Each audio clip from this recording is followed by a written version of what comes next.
आज प्यारे हम सबकी अति मीठी परम आदरणीय परम श्रद्धेय दादी गुलजार दादी जी का भी स्मृति दिवस है और हम सबको मालूम ही है हर वर्ष हम दादी के प्रति बहुत प्रेम से श्रद्धा से भोग लगाते हैं और दादी तो सारे ब्राह्मण परिवार की अति प्यारी अति मीठी और बहुत विशेष रोल वाली रही। बाबा का रथ अन्य भी रीति से दादी बहुत यज्ञ की एक अनन्य रतन और नंबर 1 संदेशी इतनी विशेषताओं से संपन्न दादी प्यारी हमारी इतना विशेष रोल बजाने वाली रही। तो सबके दिल में दादी के लिए बहुत प्यार भी है, श्रद्धा भी है, सम्मान भी है, कितनी ऊंची ऊंची भावनाएं भी हैं।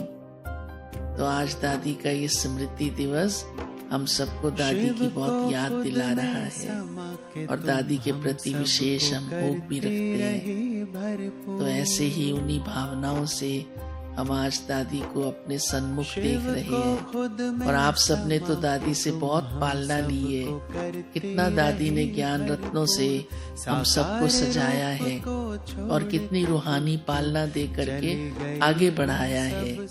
तो हम सब दादी के प्रति अपने दिल के बहुत बहुत शुभ भावनाओं सहित श्रद्धा सुमन अर्पित करते हैं।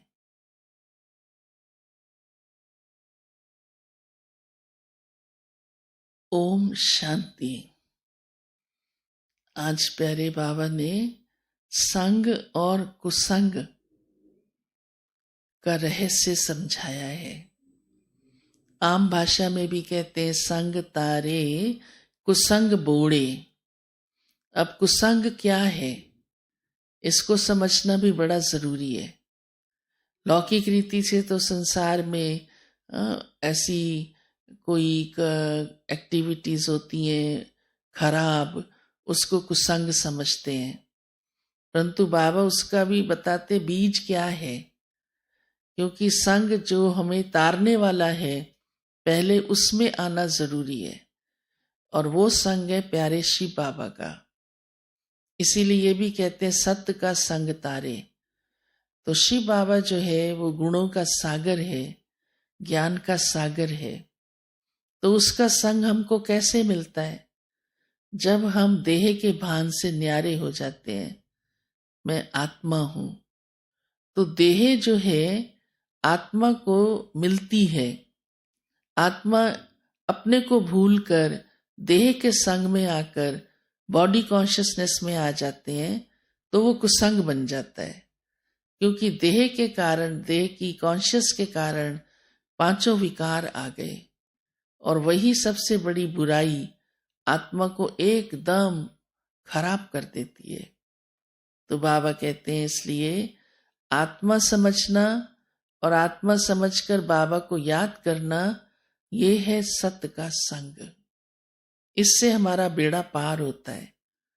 और जब हम देह भान में आ जाते हैं और उसके कारण से बाप भूल जाता है, शिव बाबा की याद नहीं रह पाती है, तो उससे आत्मा की गिरावट होती है। ये है कुसंग। और उसी से धीरे धीरे 5 विकार आने के कारण आत्मा कितनी काली बन गई। तो बाबा कहते हैं संग तारे माना देह के भान से न्यारे होके रहना, अपने को आत्मा समझ कर रहना, तो हमारे को बाबा का सत्य का संग सहज मिलता है और उससे हमारा बेड़ा पार हो जाता है। फिर आज बाबा ने एक रहस्य की बात सुनाई है कि हम कहते हैं ना भगवान की लीला न्यारी है, उसकी गतमत न्यारी है। तो बाबा कहते हैं हाँ, मैं सब कर्म करता हूँ लेकिन मैं खाता नहीं हूँ कुछ भी। भक्ति मार्ग में भी कहते भगवान को भोग लगाते हैं, हम भी बाबा को भोग लगाते हैं। तो बाबा कहते मैं आपकी बात सुनता हूँ, भावना भी देखता हूँ और मैं आपको सुनाता भी हूँ, आपको देखता भी हूँ। यहाँ तक कि ब्रह्मा बाबा के अंदर जब शिव बाबा की प्रवेशता होती, मुरली तो चलाते ही थे, लेकिन ब्रह्मा बाबा जो भी एक्टिविटी करते थे श्री बाबा कभी भी अचानक आ जाते थे। यहाँ तक कि बाबा बच्चों के साथ खेल रहे हैं उस समय भी श्री बाबा आ जाते और उस संग का अनुभव सबको होता कि हम कैसे बाबा के साथ खेल रहे हैं। हाँ, श्री बाबा जब याद होता है तो उस अनुभूति भी होती है कि इस समय शिव बाबा ब्रह्मा बाबा के तन में है। लेकिन बाबा कहते हैं जब तुम बच्चे खाते हो और मुझे खिलाते हो तो मैं खाता नहीं हूँ, ये मेरी एक्टिविटी नहीं है। और एक्टिविटीज करता हूँ, हाँ, पावन बनाता हूँ, ज्ञान देता हूँ, दृष्टि देता हूँ, टोली खिलाता हूँ, लेकिन मैं खाता नहीं हूँ क्योंकि मैं अभोगता हूँ। और बाबा निराकार है, उसे खाने की जरूरत नहीं रहती है। आज बाबा ने सेवा की भी बात कही है कि बच्चों को सर्विस करनी है और सर्विस का बाबा साधन भी सुनाता है। भिन्न भिन्न तरीके से बाबा हमें सेवा की युक्तियां सुनाते रहते हैं और आज बाबा ने बहुत सहज युक्ति सुनाई है। हाँ, सबके पास एक चीज तो सेवा की सदाई है और वो है हमारा बैज। बैज को हम लगा कर रखते हैं तो बाबा कहते हैं इससे भी बहुत सेवा होती है। और सचमुच ये आप सबको अनुभव भी है क्योंकि सबका ध्यान बैज पर जरूर जाता है।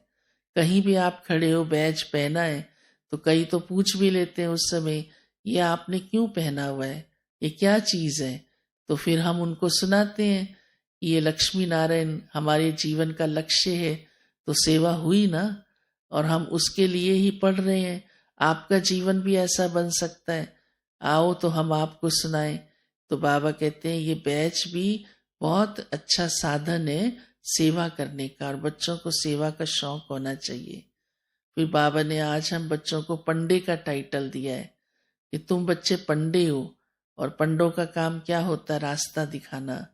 वो लोग तो लौकिक रीति से पंडे बनते हैं, हर की पौड़ी पर ले जाएंगे या जहाँ भी कोई तीर्थ है उस तीर्थ का महत्व सुनाएंगे, फिर दान पुण्य कराएंगे। परंतु बाबा तो हम बच्चों को ऐसा पंडा बनाता है कि हम सबको ऐसा रास्ता दिखाते हैं कि उसका मिलन ही भगवान से हो जाए और उसका जन्म जन्मांतर का कल्याण हो जाए, भटकना समाप्त हो जाए। तो ये भी बाबा हम बच्चों को हमारा भाग्य बनाने के लिए कितना अच्छा सेवा का अवसर देता है और पंडे बनाता है।